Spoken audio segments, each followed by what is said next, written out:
Menengok itu mudah, tapi setelah itu langkah berikutnya harus pandang-pandangan mata.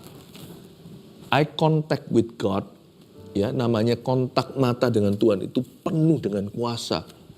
Banyak perkara bisa terjadi. Tapi karena kita tidak melihat Tuhan, Tuhan itu tidak jasmani, Allah adalah roh. Yesus sudah bangkit naik ke sorga, sekarang ada Roh Kudus. Bagaimana caranya kita bertatap muka dengan Tuhan?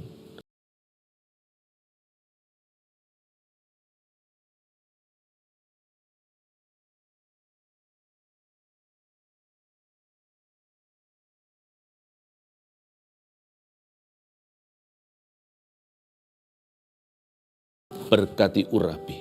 Urapi hambamu yang menyampaikan firman, jadi berkat buat mereka. Tutup bungkus dan sembunyikan di balik salib Kristus. Dalam nama Yesus, haleluya. Amin. Ada satu kalimat yang menjadi rema yang saya mau bagikan. Dan kalimat itu bukan sebuah peringatan, tapi sebuah pewahyuan. Yaitu bantingan terakhir setan. Ada sebuah kejadian di kitab Injil, bagaimana seorang anak muda atau anak kecil dibanting sama setan di depan papa mamanya. Tapi justru dia selangkah lagi menuju kemerdekaannya. Setan itu berulah. Karena dia tahu pekerjaannya akan segera diakhiri dalam kehidupan Anda. Justru kalau dia semakin menjadi-jadi, jangan-jangan mujizat sudah tiba. Makanya itu kita harus percaya pada Tuhan. Bukan melihat keadaan. Episode terakhir sebelum menang, justru Anda dan saya tidak boleh menyerah. Jangan mengalah sama setan. Sebab dia sebentar lagi akan dikalahkan. Bantingan terakhir setan, Lukas 9 ayat 37-43a, saya baca dulu ayat-ayatnya. Pada keesokan harinya ketika mereka turun dari gunung itu, datanglah orang banyak berbondong-bondong menemui Yesus. Seorang dari orang banyak itu berseru katanya, "Guru, aku memohon supaya engkau menengok anakku, sebab ia adalah satu-satunya anakku." Sewaktu-waktu ia diserang roh, lalu mendadak ia berteriak, dan roh itu menggoncang-goncangkannya sehingga mulutnya berbusa. Roh itu terus saja menyiksa dia dan hampir-hampir tidak mau meninggalkannya. Dan aku telah meminta kepada murid-muridnya supaya mereka mengusir roh itu, tapi mereka nggak dapat. Maka kata Yesus, "Hai kamu angkatan yang tidak percaya dan yang sesat. Berapa lama lagi aku harus tinggal di antara kamu dan sabar terhadap kamu? Bawalah anakmu itu kemari." Dan ketika anak itu mendekati Yesus, setan itu membantingkannya ke tanah dan menggoncang-goncangannya. Tapi Yesus menegur roh jahat itu dengan keras dan menyembuhkan anak itu, lalu mengembalikan kepada ayahnya. Maka takjublah semua orang itu karena kebesaran Allah. Ayat 37 dimulai dengan kalimat ini. Pada keesokan harinya ketika mereka turun dari gunung itu. Stop. Jadi pengalaman dengan Tuhan itu ya, murid-muridnya itu berjalan lewat lembah, lewat gunung, lewat bukit, lewat daratan. Tapi secara profetik, secara simbolis, ayat ini juga mengingatkan kita, hidup itu penuh dengan up and down-nya, naik turunnya. Pada keesokan harinya mereka turun dari gunung itu. Gunung mana sih ini? Ini sebelumnya Yesus transfigurasi di sebuah gunung yang tinggi. Yesus berubah rupa, ketemu Musa dan Elia. Ada 3 muridnya, Petrus, Yohanes, Yakobus, yang berada di sana waktu itu. Mereka tertidur sih, sehingga waktu mereka terjaga, waktu mereka terbangun, mereka melihat, loh, Yesus kok berkilau-kilauan, lalu di samping kanan kirinya ada orang-orang yang mereka kenali, dan ada orang-orang yang bersama dengan Tuhan Yesus. Itu adalah momen yang sangat glory. Bagaimana tidak, Musa mungkin membawa 2 loh batu, makanya Petrus yang beda zaman pun langsung tahu, itu pasti Musa. Elia mungkin dengan jubah dan tongkatnya. Mungkin juga waktu itu Yesus memanggil mereka, Elia, Musa. Momen yang sangat-sangat sakral.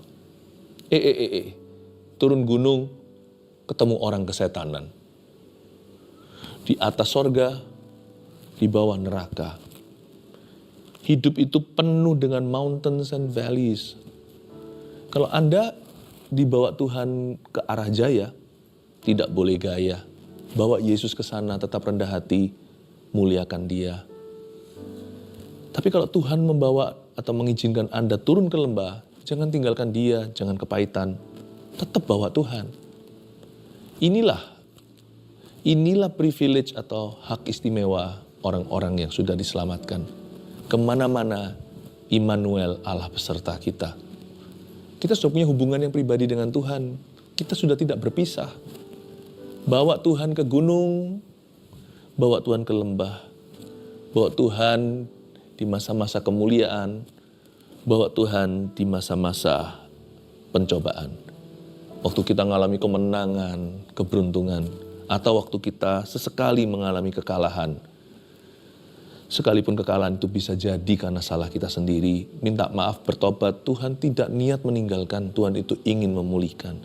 Keesokan harinya mereka turun dari gunung itu, drastis ya, sangat kontras. Tadinya itu glory, tapi di bawah situ ngeri. Waktu mereka turun gunung, datang orang banyak berbondong-bondong menemui Yesus. Seperti biasanya mereka haus. Dunia ini haus akan Tuhan.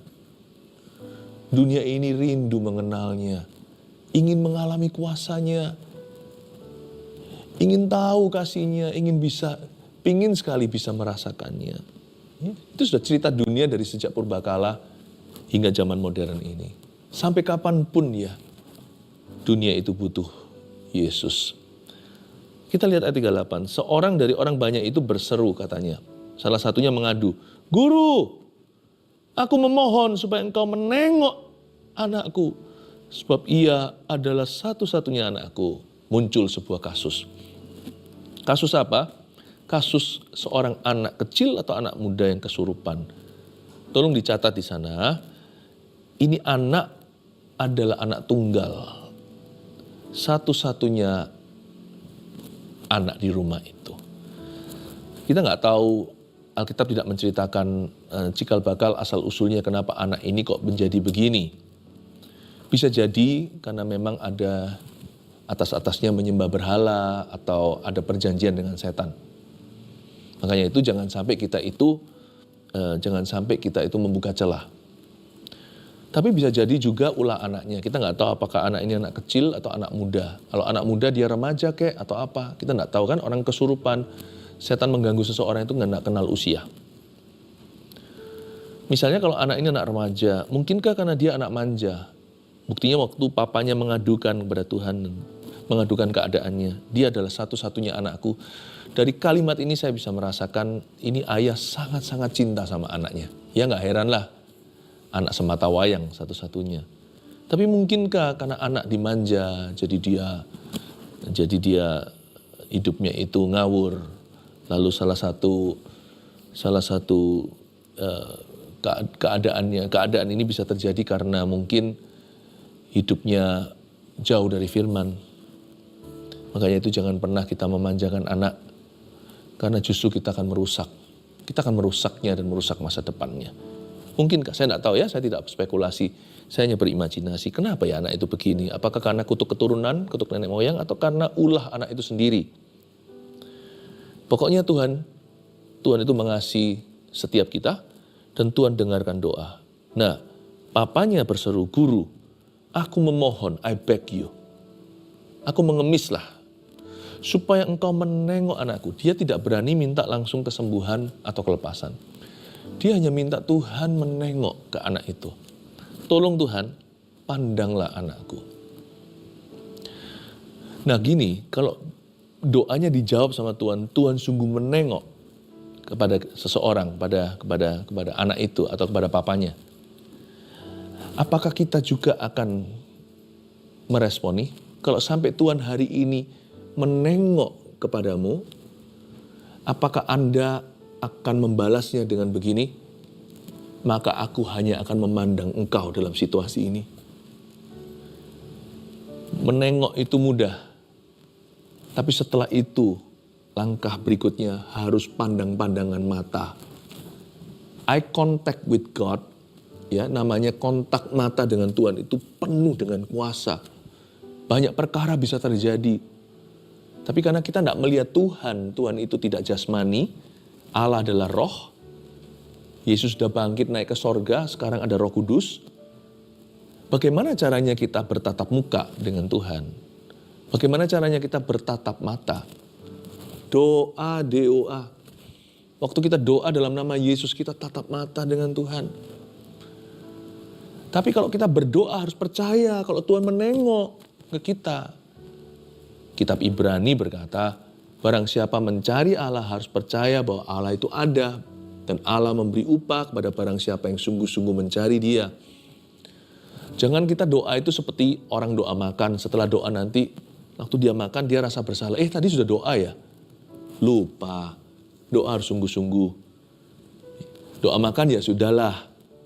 Tapi doa tidak boleh seperti itu. Doa itu harus segenap hati. Kalau doa dipanjatkan tanpa iman, itu namanya merengek-rengek. Tapi kalau doa itu dipanjatkan dengan iman, itu namanya berseru pada Tuhan.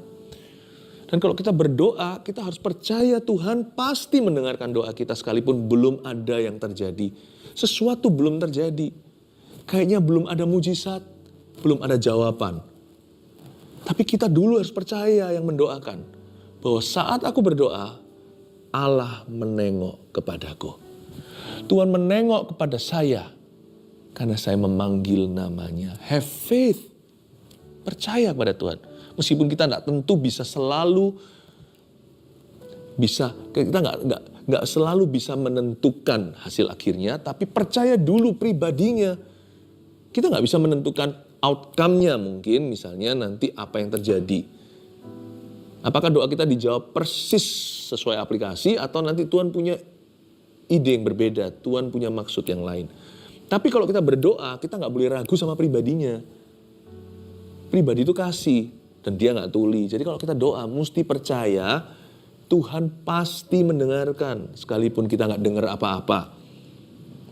Waktu Tuhan menengok, komitmenlah. Sejak Anda berdoa dalam nama Yesus, mataku tertuju padamu. Mata kita harus tertuju pada Tuhan. Kata Ibrani lagi, fix your eyes upon Jesus. Turn your eyes upon Jesus. Arahkan pandanganmu kepada Tuhan. Jangan pada keadaan. Sebab setelah doa tidak ada garansi kita akan ragu atau bimbang. Setelah doa justru kita akan dicobai untuk meragukan doa sendiri. Makanya itu doa itu gak selesai waktu kita berkata amin. Saat kita berkata amin, itu kita berkata ya Tuhan. Artinya mulai saat ini aku komitmen untuk memandang Tuhan dalam keadaanku sekarang ini. Aku berkomitmen untuk melihat pada Yesus, pandang wajahnya, percaya firman-Nya. Sejak saya berkata amin, itu komitmenku. Aku memandang kepada Tuhan, bukan pada keadaan. Bukan pada persoalan dan masalah itu, tetapi memandang kepada janji-janji Allah. Banyak orang itu bukan gak bisa berdoa, tapi gak bisa mempertahankan doanya setelah dia aminkan. Ini yang disebut engkau menengok. Supaya engkau menengok anakku. Pertanyaannya setelah ditengok, then what? Setelahnya apa? Jangan-jangan setelah Yesus menengok, kita yang membuang muka. Meragukan Tuhan. Bimbang dan meragukan doa sendiri. Tidak percaya pada janji-janjinya. Itu sama dengan buang muka. Percuma Tuhan nengok. Akhirnya gak ketemu. Akhirnya tidak bertatap muka. Akhirnya tidak bertatap mata. Seruannya bisa heboh. Lihat aku Tuhan, pandanglah saya. Tiliklah sengsaraku. Tengoklah aku. Setelah dia menengok, kita buang muka. Jangan. Makanya Yakobus berkata, barang siapa bimbang, dia tidak akan memperoleh apa-apa. Orang yang mendua hati tidak tenang hidupnya. Jangan harap dia menerima sesuatu. Engkau menengok, guru aku memohon supaya engkau menengok anakku. Sebab ia adalah satu-satunya anakku. Ayat 39, sewaktu-waktu ia diserang roh. Lalu mendadak ia berteriak dan roh itu menggoncang-goncangnya. Sehingga mulutnya berbusa. Tunggu sebentar di ayat 39a. Ini kan pengetahuan umum, orang yang begini disebut sebagai orang yang kena epilepsi atau kejang. Kok bisa roh jahat ya? Tidak semua penyakit itu ada roh jahatnya. Ada yang karena gaya hidup yang salah. Ada karena bawaan. Ada karena ulah orang lain. Misalnya sesuatu terjadi atau kita salah makan. Atau food poisoning misalnya makanan basi. Tetapi tidak bisa dipungkiri, setan memanfaatkan banyak hal-hal buruk dalam kehidupan manusia, termasuk setan pun bisa membuat seseorang sakit. Dalam kasus ini, Alkitab pun membenarkan bahwa ini adalah kasus roh jahat. Sewaktu-waktu ia diserang roh, itu adalah pengakuan sang ayah dan tidak dibantah oleh Tuhan Yesus. Lalu mendadak ia berteriak dan roh itu menggonjang-gonjangkannya sehingga mulutnya berbusa. Kali ini epilepsi itu dibawa oleh roh jahat dalam kehidupan seseorang. Jadi percuma kalau hanya diobati, yang tipe seperti ini, jenis seperti ini harus diusir. Diusir dengan doa. Dalam nama Yesus, keluar kau. Tinggalkan tubuh orang ini, tinggalkan otaknya. Atau kita juga bisa berkata pada keadaan kita, tinggalkan paru-paru. Paru-paru saya, hai kanker kau pergi dalam nama Yesus Kristus. Kalau Tuhan memilih untuk bisa remove atau mengambil itu lewat tangan medis, berserah penuh. Tapi kalau Tuhan pilih caranya untuk mengambil tumor tersebut adalah lewat penumpangan tangan, terjadilah. Tuhan sumbernya kan. Tapi kita harus beriman bahwa Tuhan sanggup dan Tuhan akan. Roh itu terus saja menyiksa dia dan hampir-hampir tidak mau meninggalkannya. Ini jenis roh apa ya? Roh bandel ini. Roh itu terus saja menyiksa dia. Terus itu berarti tak henti-hentinya. Terus itu berarti 24 jam sehari, 7 hari seminggu. Dan hampir-hampir tidak mau meninggalkannya. Kelihatannya konteksnya adalah anak ini dari waktu ke waktu kambuh dan makin hari makin sering. Kambuhnya dulu berapa minggu sekali atau berapa bulan. Sekarang mulai berapa hari. Lama-lama tiap hari berapa kali. Hampir-hampir tidak mau meninggalkannya itu berarti terjadi intensitas yang lebih. Terjadi peningkatan yang dahsyat. Hampir-hampir tidak mau meninggalkannya artinya dulu dia itu cuma berapa bulan sekali. Sekarang itu hampir-hampir selalu begini kondisinya. Kadang-kadang kami hanya bisa bernafas berapa jam dia waras. Lalu setelah itu begitu lagi. Ini setan macam apa ya? Tapi dari sini kita tidak tahu. Kita tidak usah mendahului firman, jangan masuk ke dalam seluk-beluk setan. Tapi waktu kita baca, kita diingatkan oleh firman contohnya ya, nggak usah dibuka Efesus 6 ayat 12, karena di peperangan kita bukan melawan darah dan daging, tapi melawan pemerintah-pemerintah, penghulu-penghulu, penguasa-penguasa kegelapan, yaitu roh-roh jahat di udara. Kita tahu bahwa ada stronger demons. Ada roh yang lebih kuat dari roh yang lain, karena roh jahat itu semua kan malaikat yang jatuh. Itu ada rankingnya. Kita tidak usah merasa gimana, wow Lucifer, jangan diwaukan. Semua udah kalah di kayu salib. Tapi kita tidak boleh lugu. Kita harus tahu bahwa ada spirit tertentu memang lebih bandel. Doa sekali apalagi tipe yang doa asal-asal gak mempan. Makanya harus doa sungguh-sungguh. Jenis ini hanya bisa diusir lewat doa. Dan terkadang Tuhan izinkan kita berpuasa bukan karena puasa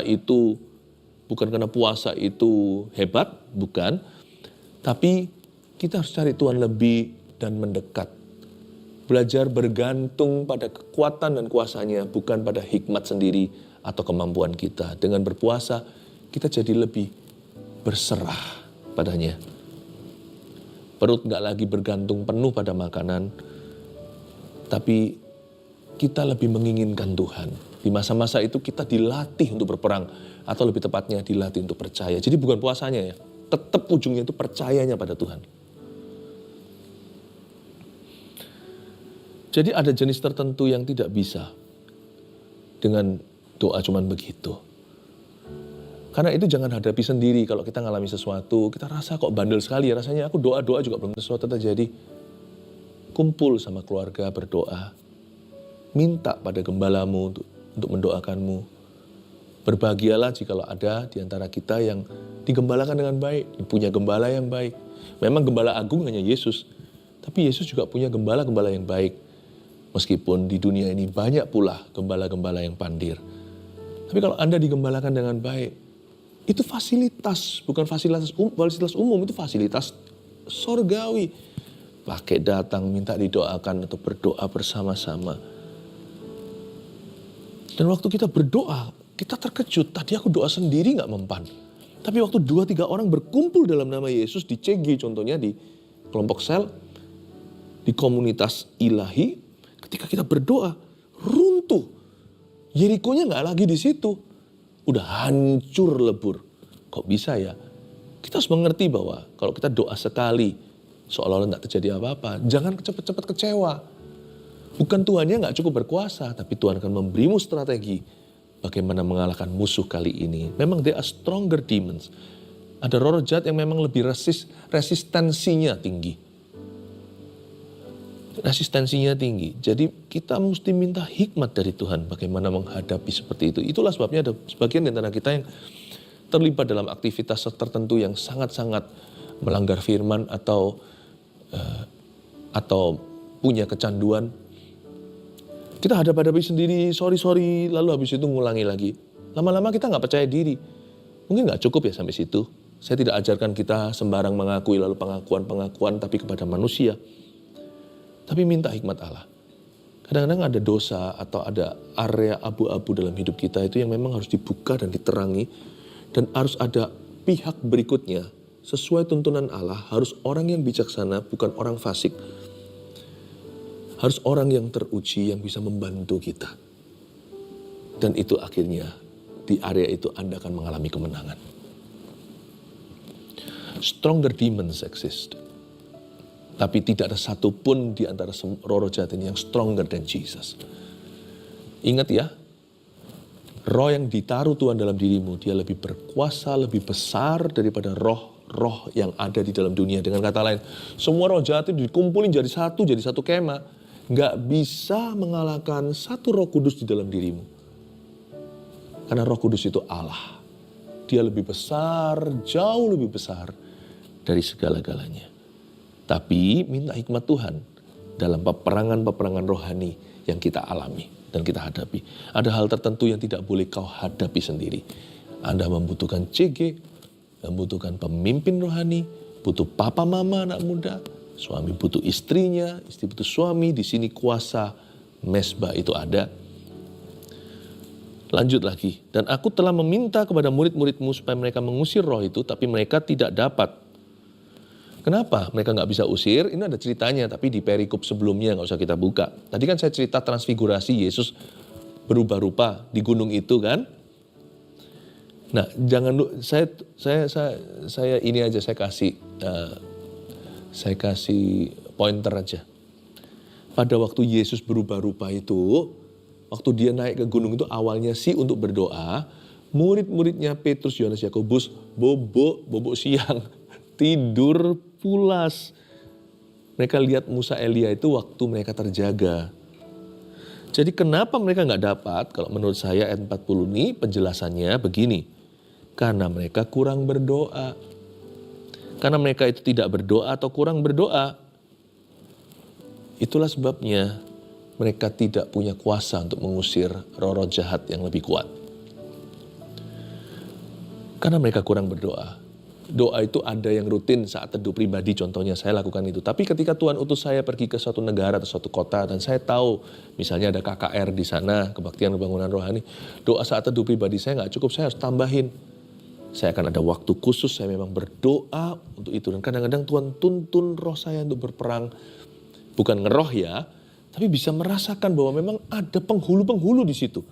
Dan saya nggak bisa sendirian. I would call upon the church, saya akan memanggil gereja Tuhan. Ayo berdoa, sama-sama kita runtuhkan. Sebelum kita pergi ke kota A. Tidak heran waktu kami tiba, peperangan terjadi, tapi setelah itu kemenangan besar-besaran. Ya, benar-benar terjadi pencurahan Roh Kudus. Hidup orang diubahkan, terjadi kesembuhan, terjadi baptisan Roh Kudus. Itu semua karena sebelum kita tiba, kuasa gelap sudah dijarah lewat doa. Sedangkan para rasul ini, 3 muridnya itu waktu naik ke gunung transfigurasi, tidur siang. Waktu Yesus lagi bicara sama Musa Elia, mereka bobok, mereka pulas. Ya jangan heran, waktu dibawa nanti ketemu sama orang kesetanan, ya doa mereka gak mempan lah. Mungkin kenapa mereka tertidur ya? Mungkin letih, saya nggak salahkan, mungkin capek atau jenuh. Tetapi juga jangan-jangan mereka merasa bisa, udah merasa mampu. Pasal 9 ini panjang. Lukas 9, nanti baca sendiri setelah saat teduh bersama selesai. Kalau Anda baca ya di ayat 1, Lukas 9 ayat 1. Itu rasul-rasul sempat diutus sama Yesus, pergi berdua-berdua dikasih kuasa untuk menginjak kalajengking, untuk mengusir setan dan menyembuhkan penyakit. Dan mereka berhasil loh.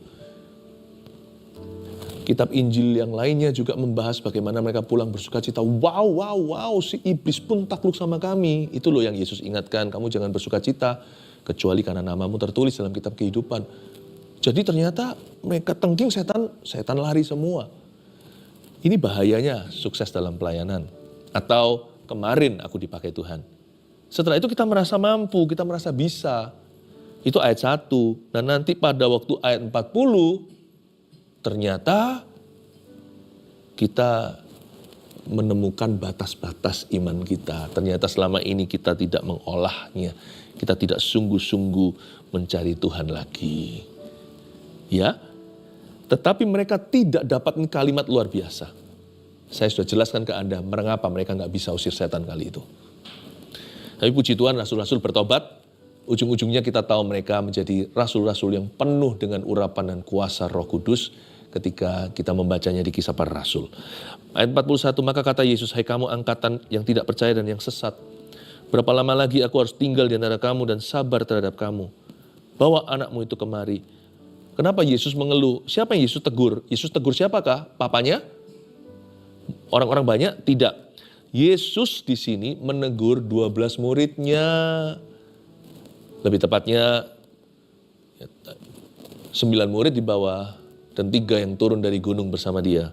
Berapa lama lagi guru harus tinggal di antara kamu dan sabar sama kamu? Karena ini sudah menjelang kematian Yesus. Tak lama setelah itu pengangkatannya ke sorga. Jadi Yesus akan absen secara fisik. Tidak sebagai anak manusia. Mereka harus belajar untuk percaya tanpa melihat. Nanti harus belajar dituntun oleh Roh Kudus yang gak kelihatan. Makanya Yesus mengeluhkan. Sampai kapan kamu itu gak berubah-ubah? Kenapa kamu sampai sekarang belum punya iman? Ayat 42, dan ketika anak itu mendekati Yesus, setan itu membantingkannya ke tanah dan menggoncang-goncangkannya. Nah ini setan sudah tahu kan, ketemu Yesus, dia tahu bahwa usianya pendek. Bentar lagi dia terusir keluar. Tapi ini ulahnya, dari sini kita harus baca situasi hidupmu. Ketika setan tahu sebentar lagi dia akan terusik, sebentar lagi dia tidak bisa lagi melukaimu, sebentar lagi dia akan diusir dari hidupmu, sebentar lagi dia kalah, justru dia berulah. Ini yang tadi saya sebutkan sebagai judulnya, bantingan terakhir setan. Kalau Anda merasa akhir-akhir ini bantingannya semakin dahsyat dalam hidupmu, kenapa aku kok ngalami begini ya? Loh, jangan marah sama Tuhan. Justru waktu setan marah-marahnya sama Anda itu karena dia tahu sebentar lagi Tuhan akan memberimu mujizat. Nah, kalau kita tidak peka, kita justru salah paham kepada Allah yang hendak menolong kita. Malah salah kaprah, malah justru kita menjauhi Tuhan. Pada waktu Tuhan menengok atau sudah memberikan mujizatnya untuk diterima tangan Anda sudah tidak di sana. Udah begini dengan emosi, atau bukan membuang muka, bahkan sudah lari. Loh, orangnya mana? Ini kasih karunia yang hendak ku beri. Loh, kok nggak di sini orangnya? Ngamuk Tuhan, kata malaikat, marah. Kenapa? Kok justru Tuhan mencobai berlebihan. Bukan aku yang mencobai, tapi setan. Dan setan bantingan terakhir kali. Karena dia tahu waktunya telah tiba. Yaitu waktuku untuk menolong anakku yang satu ini. Wow. Ini tipu muslihat iblis yang seringkali kita percayai. Detik di mana kita hendak menerima mujizat, justru kita kecewa dan kepahitan sama Tuhan. Salah musim itu, bukan berbuah pada musimnya. Itu ditipu sebelum musimnya. Bantingan terakhir setan, itu justru menunjukkan dia sebentar lagi kalah telak. Dalam hidup saya mengalami itu. Saya diselamatkan itu waktu tahun 92. Bantingan terakhir setan di dalam hidup saya adalah suicide. 3 kali saya hampir berhasil untuk mengakhiri hidupku sendiri. Apakah Tuhan itu selamatkan saya last minute atau di detik terakhir? Juga enggak. Tuhan selalu menjaga saya. Enggak mungkin berhasil karena Tuhan menopang dan banyak yang mendoakan. Tapi terakhir-terakhir itu memang heboh-hebohnya dalam kehidupan saya sebelum saya sungguh-sungguh lahir baru. Itu saat-saat terakhir itu kayak seolah-olah setan hendak merenggut nyawa saya secara paksa lewat tangan saya sendiri lagi. Tapi Tuhan tidak akan izinkan. Nyaris pun tidak. Karena kalau saya renungkan kembali itu selalu ada Tuhan yang menjagai saya. Tapi saya ingat, sebelum saya diselamatkan, itu setan benar-benar berulah. Jangan-jangan dalam hidup Anda juga secara finansial. Jangan-jangan dalam hidup Anda juga secara rumah tangga. Secara emosi, perasaan. Secara fisik. Secara jasmani, yaitu lewat sakit penyakit. Yesus tidak terintimidasi. Tapi Yesus menegur roh jahat itu dengan keras, garis bawahi. Kalau Anda mau beriman itu jangan beriman biasa. Beriman itu jangan hanya tegas saja kurang. Berimanlah dengan keras. Hard faith. Beriman dengan keras. Dan menyembuhkan anak itu. Setelah Tuhan Yesus sembuhkan, lalu ia mengembalikannya kepada ayahnya. Tuhan itu baik ya. Kenapa dikembalikan ke ayahnya? Mau tahu kenapa? Ini membuat asumsi saya tadi pertama itu menjadi bahan pemikiran dan pertimbangan. Mungkinkah anak itu, meskipun anak satu-satunya, mungkinkah dia berontak sama ayahnya? Sehingga dia berada dalam kondisi tanpa tudungan. Segampang itu loh setan bisa surupi dia. Tuhan kembalikan dia kepada ayahnya. Bukan hanya setannya diusir, tapi anak itu disuruh menerima otoritas ilahi atas hidupnya. Salah satu otoritas Kristus dalam hidup kita adalah Papa Mama, gereja. Terutama di bawah kita semua, di atas kita semua adalah firman Allah. Tuhan mengembalikan dia pada ayahnya. Mungkinkah anak ini memberontak seperti si bungsu? Tidak ada yang tahu, dan saya tidak mau mendahului firman sebagai bahan pertimbangan saja. Bukankah tadi ayahnya berseru, dia itu anak satu-satunya, anakku satu-satunya. Sekalipun anak itu memberontak, sang ayah pasti cari. Kalau anak satu-satunya lagi, anak semata wayang, kondisinya gak keruan, akhirnya kok jadi gini, kok ngedrak, kok pakai barang-barang terlarang. Tetap anak ayah itu akan mengusahakan pembebasannya. Tetap sang ayah akan mengusahakan kesembuhannya. Tapi ketika dia disembuhkan, setan diusir, Tuhan kembalikan dia pada ayahnya. Supaya anak itu tidak kebobolan lagi. Keluar dari otoritas ilahi dalam hidupmu. Hai istri, tunduklah pada suami, itu otoritas ilahi. Hai anak-anak, patuhi ayah ibumu, itu otoritas. Jangan dukakan pemimpinmu yang berjaga-jaga atas jiwamu. Percuma kau lakukan itu demi kebaikanmu. Ya. Tunduklah kepada pemimpinmu, itu otoritas ilahi. Hai hamba, tunduklah kepada majikanmu, bukan saja saat engkau dilihatin mereka, tapi lakukan seolah-olah untuk Tuhan. Tuhan kembalikan pada ayahnya. Maka takjublah semua orang itu karena kebesaran Allah. Terjadi suatu mujizat nyata. 3 poin ini, dengan ini kita berakhir. Bantingan terakhir setan, apa yang kita bisa pelajari, ini rangkuman. Nomor 1, pandanglah Yesus ketika kita di dalam masalah serius. Kalau Tuhan menengok ke Anda, tengok kembali ya.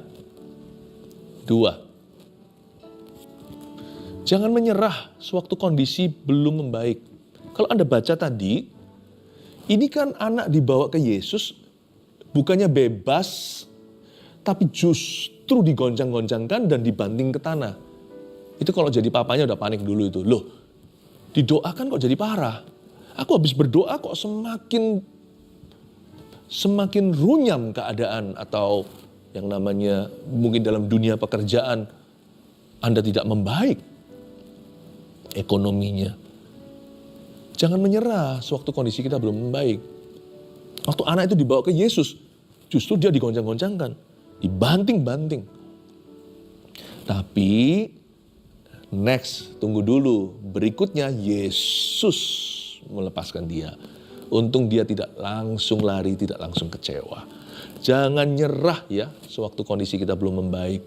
Kalau Tuhan menengok kepada Anda, jangan hanya menengok kepadanya, terus tatap matanya, jangan putus pandanganmu. Tetap percaya ketika kondisi kita masih buruk. 3, berimanlah dengan keras. Lawan arus. Dan gak berhenti di situ. Tunduklah pada otoritas. Masuk dalam otoritas atau dalam payung atau tudung ilahi dalam hidupmu. Sebab di sana setan tidak bisa berbuat banyak. Saya harap 3 poin ini mengingatkan kita untuk berjalan dengan iman dan mengalami kemenangan. Let's worship Jesus. Terimalah kemenangan dari Tuhan dengan iman, percayalah dalam nama Bapa, Allah Putra dan Roh Kudus, yaitu dalam nama Yesus. Haleluya.